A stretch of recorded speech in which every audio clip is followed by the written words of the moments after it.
Antonin Dvořák wrote 2 serenades, and I found it instructive to compare the two in the process of making this video over the second of the pair. The first, the Opus 22 E major serenade for strings, was written 3 years before the present D minor work, which the composer brought forth in 1878, shortly before writing the first of 2 sets of Slavonic dances for orchestra. The parallels and contrasts between the 2 works are worth reviewing, and since this work is really quite short, I hope you'll indulge me the time it will take to do that. First, the contrasts. Obviously, a string orchestra sounds worlds different from the ensemble of winds plus low string reinforcement called for in the present work. Moreover, the earlier work is in 5 movements, reflecting a common pattern of serenade composition 100 years earlier, while this one hews to the 4-movement symphonic design with the order of inner movements reversed. The parallels are also notable, including the adopting of ABA form for the opening movement, the use of distinctive modulatory techniques that drive the tonal argument in both cases, the presentation of second themes in a more harmonically settled way during the recap than during the exposition, the introduction of what seem to be new themes during the respective final movements development sections, and the recurrence of first movement material during the finale. As we shall see when the time comes round, Dvořák has employed a different strategy with respect to this last item. In the earlier serenade, first movement material reappears to begin the final movement's coda, while in this one, the recurring material launches the recapitulation. It seems to me that as Dvořák composed the present serenade, he must have had a couple of Mozart's wind serenades, written almost a century earlier, in mind as points of reference. The earlier composer's C minor serenade lends not only its minor modality to the work under consideration, but also its 4-movement shape, albeit with its inner movements reversed. Moreover, Mozart's B-flat major Gran Partita for an ensemble of 13 players seems to have furnished the inspiration for this ensemble, despite the fact that Dvořák added the cello and bass parts somewhat as an afterthought, mostly to reinforce the lower lines. Most compelling of all, the Gran Partita's slow movement is constructed very much like that of the present work, including its ostinato-like, gently syncopated organ grinder accompaniment. That's about all I want to say about that. Explore it if you're interested. In this video, you'll hear the London Winds, unconducted, in a live performance that was very enthusiastically received. I'll furnish a link in the description below in case you would like to see these performers in action. As I indicated earlier, the opening movement of this serenade is constructed in ABA form. The A theme explores the relationship between D minor and F major, and theme B is set in the latter key. The reprised version of theme A, plus the first part of its coda, will also play an important role in the final movement.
Movement 2 is a minuet and trio movement, with the minuet submovement set in F major and the much faster Furiant-style trio in B flat.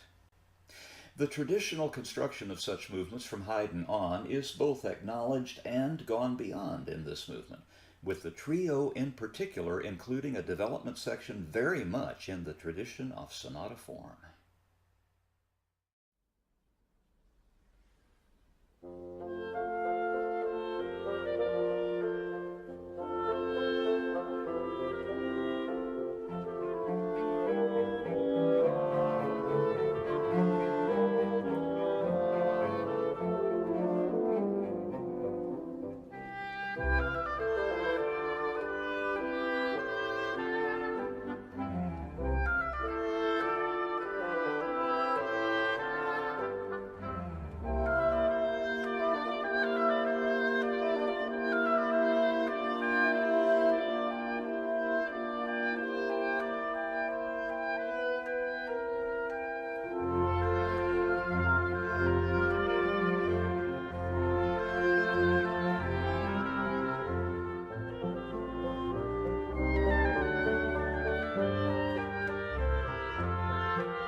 The third movement is an ensemble aria that on its surface appears through composed.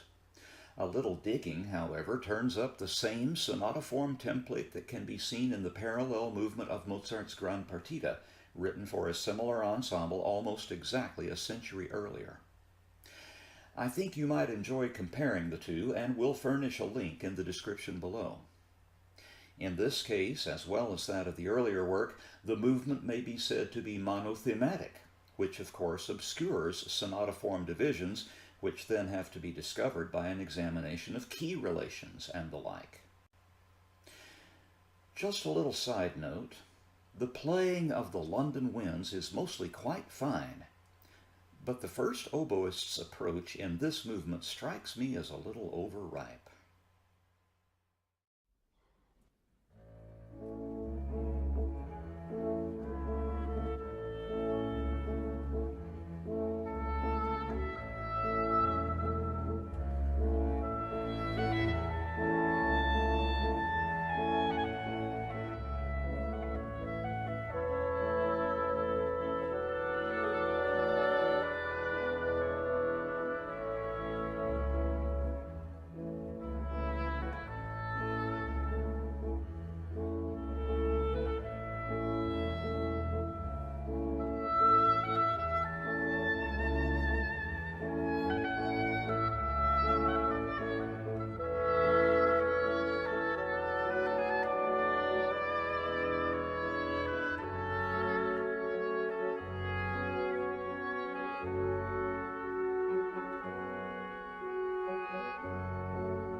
The finale is certainly the most innovative of this serenade's 4 movements. Its underlying template is that of sonata form, but there are some notable departures from the standard model. For instance, the first theme is not introduced until after a lengthy 2-part introduction in the movement's basic tempo. I have indicated the 2 parts in my analysis, as the motivic material drawn from each part plays a major role in the movement as a whole. When the first theme finally arrives, it appears to be in D major, but at a considerable harmonic slant.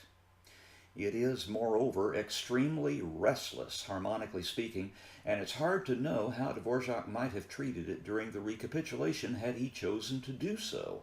More on this later. The second theme is the real gem of this movement, about as high-spirited and entertaining a tune as you can ever hope to hear, clearly crafted from motivic material first presented in the movement's introductory bars. Note how freely that theme modulates during the exposition. That will change when it comes back later in the home key. A third innovation is one often found in Dvořák, an extended passage during the development that is sufficiently tuneful and harmonically stable to qualify as a sort of third theme. We've already seen a notable example of this in the American String Quartet, which I treated in an earlier video. The biggest surprise of all happens at the recapitulation. Instead of bringing back the movement's first theme, Dvořák gives us a reprise of the last part of movement 1, the reprise of theme A, plus the first part of its coda. The second theme, then, is cast solidly in D major without any tendency to wander, and a brilliant coda replete with horn fanfares brings the serenade to its thrilling conclusion.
Thank you.